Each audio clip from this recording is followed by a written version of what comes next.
Wise news, খবরের সত্যাসত্য 24 ঘন্টা। সরস্বতী পুজোয় ঝলমলে দিন নাকি মেঘলা আকাশ? আবহাওয়া কেমন থাকবে ভ্যালেন্টাইন্স ডেতে? দেখে নিন কি বলছেন আবহাওয়াবিদেরা।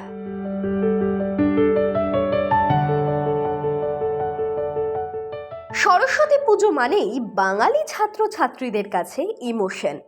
যাদের পড়াশোনা শেষ তাদের কাছে নস্টালজিয়া, আর শিক্ষক শিক্ষিকাদের চরম ব্যস্ততার দিন। এক মাস আগে থেকে শুরু হওয়া তোড়জোড়, চাঁদা তোলা, মণ্ডপ সাজানো, শাড়ি পাঞ্জাবি পরে বাঘ দেবীর অঞ্জলি দেওয়া, আর পুজোর দিন পড়াশোনা থেকে ছুটি, সব মিলিয়ে দারুণ মজার একটা দিন। তার উপর এবছর সরস্বতী পুজোর দিনই পড়েছে ভ্যালেন্টাইন্স ডে। সব দিক থেকেই যেন সোনায় সোহাগা।